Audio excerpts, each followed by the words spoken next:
Yeah, I would rather predict two safety cars, which quite possible we see two safety cars in the race. Now you're P1. being a little bit greedy. Now you're being a bit greedy, but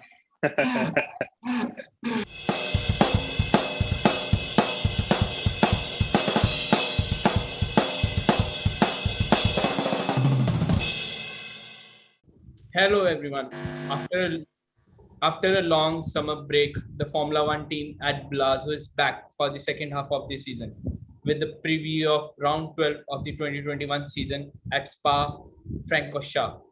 Before we start with today's podcast, I request all our viewers to like, subscribe, and share to this channel, and do follow our social media handles whose links are provided in the description box below for the latest sports update. Today, all the way from US, we got Rachit. You all must be knowing that he is a huge Sebastian Vettel fan. So, hi Rachit, how are you? how's it going, man? All good. Yes, all good. We also got a new panelist today, and he's a special guest. And welcome, Naren. Naren is a huge F1 enthusiast. Not just F1, I would say the racing only. He runs a passion project by the name the Racing Squad. So, Naren, why don't you tell our viewers a little bit about yourself? Sure. Thanks a ton, Nitish, for the warm welcome. It's an absolute pleasure to be here at the the Ballazo Sports podcast. And yeah, as you said, I'm Naren Harwani. I'm a huge Formula One fan, just like y'all. And yeah, I do create Formula One content for the Racing Squad, and it's been an amazing journey. And I'm really looking forward for the conversation today. And let's hope for an exciting Belgian. Thanks, Naren, for joining us. Thrilled to have you. So, guys, do check out the Instagram profile of Naren and the Racing Squad for more details, of which is provided in the description box below. So, Spa is one of my favorite tracks, and we have seen history being made on this track as well as crazy battles over the years. Even I would say we have seen a bit of incidents in the past at Spa, like Roman Grosjean in 2012. I think we must remembering that crash for which he got a race ban, and with the latest one in F2 in 2019 with Antonio Herbert. So my first question is to you, Rachit. What makes the Belgian racetrack so dangerous? Yeah, I think, yeah, as you said, we've had a bunch of high-speed incidents, especially in Spa. Just to sum it up, like just to tell you in a few words of what makes it so dangerous, I would say elevated high-speed corners. And just to give you an example of that, if you look at Eau Rouge, like through your turns 2, 3, and 4, when you just come out of turn 1, you have pretty high speed. There's a bit of a straight that goes into turn 2 and turn 3, and then there's an elevated high speed corner. So if you are a little bit off from where you're supposed to take a corner, you can just fly off, literally. And if you look at some of the other, not just F1, some of the other racing, some of the other races like the Toyota series and everything, like you literally see the cars with the amount of weight that they have literally flying off. So I think stuff like that is what makes it so dangerous and thrilling at the same time, I would say. So, Naren, what do you have to add on that? Yeah, I think exactly the first few turns itself are really high speed corners. And I think we saw the last 2 years some amazing overtakes there. I think Pierre Gasly and Sergio Perez, Pierre Gasly's overtake on Sergio Perez going into Eau Rouge and into Radlion was really a very gutsy move. I think it was very well. He pulled it off really well. Pierre Gasly, hats off to him for that. And even before that, I think we had one more, which was like Mark Webber going on the outside of Eau Rouge in Spa 2011. So I think high-speed corners, as Rachit said, it's a crazy track, high-speed corners, and it's all prone to safety cars. Yes, very much. So, Naren, what has been your favorite memory of Spa? I think racing-wise, definitely it has to be Charles Leclerc first win in 2019, if I'm not mistaken. I think being a huge Ferrari fan, that comes like, you know, a new team, a new driver joining Ferrari and his first win for Ferrari. That's always really special. And although he didn't celebrate it as because of we know that the same year an incident had happened, and Roy had passed away the same year, so he didn't celebrate it that year, and he celebrated immediately after his at the Italian Grand Prix, which he won. So I think that entire week was quite emotional, and yeah, I think it was exciting as well. But I mean, those kind of incidents in motorsport kind of just reminds us, you know, motorsports is dangerous, and all thanks to all the safety personnel working in motorsport who made the safety of the sport at the highest of the standards for sure. So yeah, I think 2019 Charles Leclerc Belgian Grand Prix win, that's the highlight for sure. What about you, Rachit? I think from what I've seen, one of the pictures I think that stands out for me is the 2000 Mika Hakkinen faint overtake over Michael Schumacher. I think that was just amazing. How Schumacher was expecting a race, him following the race line and just try to overtake him that way, but he just literally used the back marker as just a feint for Schumacher, and then just slid onto the right and overtook him from there. So I think that was probably my favorite memory of Belgium Grand Prix. Yeah. And we just have the Charles Leclerc poster behind me. That's Belgium Grand Prix celebration itself. So like he's celebrating, pointing, like really emotional for sure. Yes. For me, my favorite moment of Spa has been Ricardo's 2014 win. So coming back from having Mercedes having some issues and winning from that, and I think that was the second race that he won during that season, consecutive wins. So that has been one of my favorite moments of Spa. So let's move on. I believe we would all agree that Nico Rosberg is the toughest competition faced by Lewis Hamilton in the turbo hybrid era. So my question is to you, Rachit. How do you compare the Hamilton versus Verstappen competition to? So I will take two scenarios over here: Hamilton versus Rosberg in 2016, or Hamilton versus Vettel in 2018. I think I would compare it to Hamilton versus Rosberg 2016. Because I see Verstappen has already smelled the blood. Like he wants to be the champion this time around. So I think he sees that opening, and rightly so. So I think it's going to be more towards that. He's going to have his shoulders out. Both of them are going to be, and what we saw in the Hungarian Grand Prix, I think this was a long time coming for them to just go at it for that win. I think it's going to be more towards the Hamilton versus Rosberg rather than, because I think the Vettel and Hamilton was more tactical. I think Hamilton tried to undercut Vettel early in the race. That worked for some extent, and then at the end of it, Sebastian just went with it at the end of the race. So I think it's going to be the latter scenario.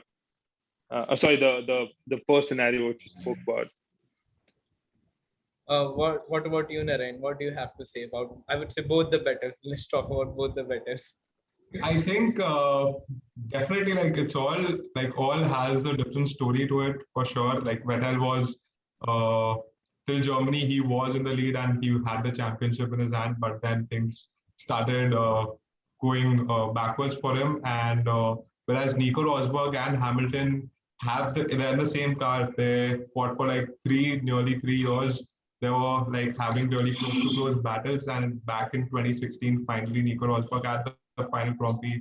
That too was very close, right? I mean, Lewis Hamilton tried his best to slow down towards the last lap so that Sebastian Vettel or Max Verstappen behind him could possibly it could have been a crash, maybe. It's quite possible, right? So he tried his best, Lewis Hamilton, till the last turn of the entire championship. So definitely I would compare to 2016 for sure. But I think this year, 2021, it's been I think only one race was really okayish, like the Austrian Grand Prix, I think. And then apart from that, all races, it's just Max Verstappen, Lewis Hamilton. I think it's way more better than Nico Rosberg versus Hamilton for sure, because this time Max Verstappen was in the lead till before the summer break, and the last race, Lewis Hamilton gained the lead again because of Max Verstappen DNF. So I think each race in today's 2021 championship has been really exciting, and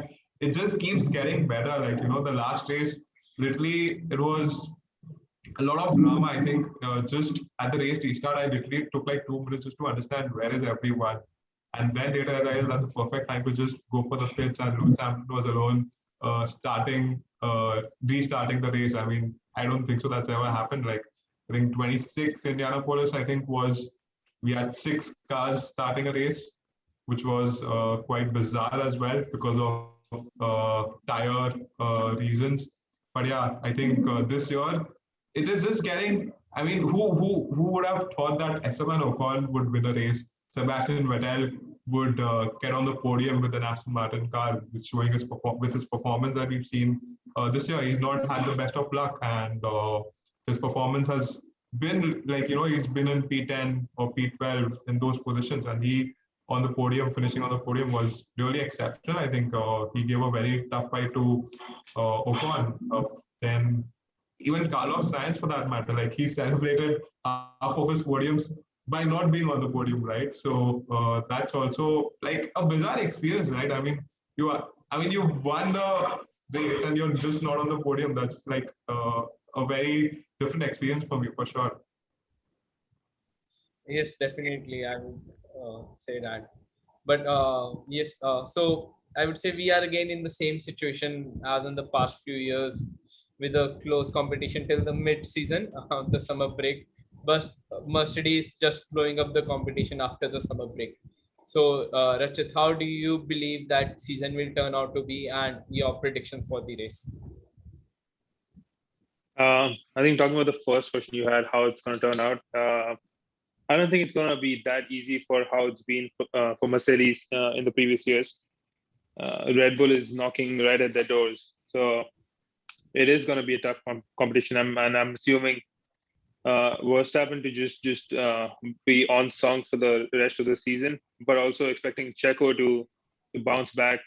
He had a really good few initial races, and then lately he's been on a bit of a I would say setback. And now I think I want him to perform much better and cement his seat in that Red Bull team. Otherwise, Gasly is on song. I think he could potentially get the seat for next year. I'm not sure if the contract's already been locked or not. But so talking about the race predictions, I'm still gonna be really conservative, and I want to see Verstappen number 1, hammer Lewis Hamilton number 2, and then I'm hooting for Checo to be number 3. So I don't see Ferrari in the top 3, because that's the kind of season that they've had. I think it gets really hard for you to just bounce back off of fairly like decent first half of the season. So I would really think that they can really top the midfield. I see them beating McLaren through the second half of the season, but yeah, see the top 3 as Verstappen, Hamilton, and Checo. Okay, so Naren, what about you? So we also know that Ferrari is bringing an engine upgrade in this race. So with Ferrari giving close competition to McLaren as well, and Charles winning at this particular venue before. So what do you think? How do you see Charles' performance at Spa, and your predictions for the race as well? I think it's gonna be definitely a spectacular race. Like we all know, it's a safety car prone race, so we can see safety cars, and a race that has safety cars, anything's possible. And looking at the last race, I would just go with a lot of crazy predictions. Maybe, yeah, Carlos Sainz can get on the podium. Why not? I think he has proven himself, and he has kind of shown that, the driver who switched teams, I think he's one of the best to kind of have gelled with the team and kind of performed consistently.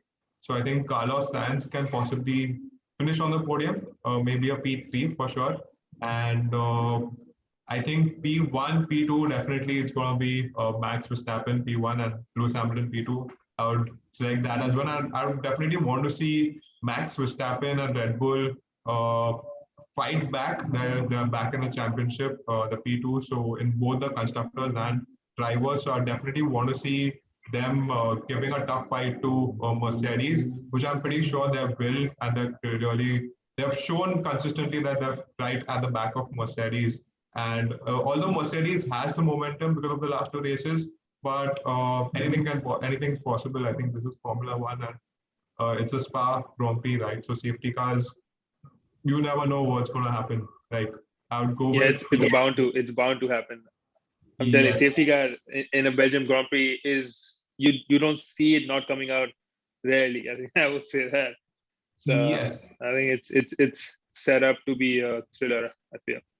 Yeah, I would rather predict two safety cars, which quite possible we'll see two safety cars in the race.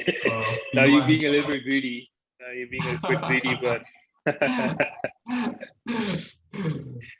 let's hope for a clean race rather than having a safety car. Yeah, clean race for sure. And getting a driver some bumper cars. I would just like great to have you. Oh, so I would talk about my prediction as well first. So yes. For me, I would say that P1 might go to Verstappen. Let me guess. No Ricardo this time around. For sure. No Ricardo this time around.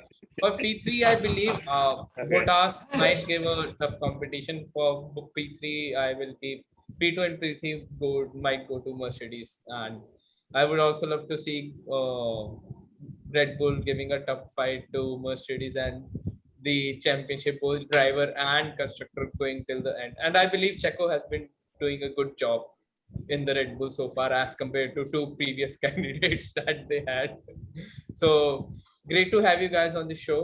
It was awesome. I would love to see a hell of the remaining season with close battles between Hamilton and Verstappen. Thank you all for joining the podcast. Hope we can do another one really soon. So thanks everyone. That's good. Hey, thank you guys. Sure, thanks a lot, Nitish. Thanks a lot, Rachit, for having me on board, and it was really exciting and looking forward for an interesting race at the Spa Grand Prix.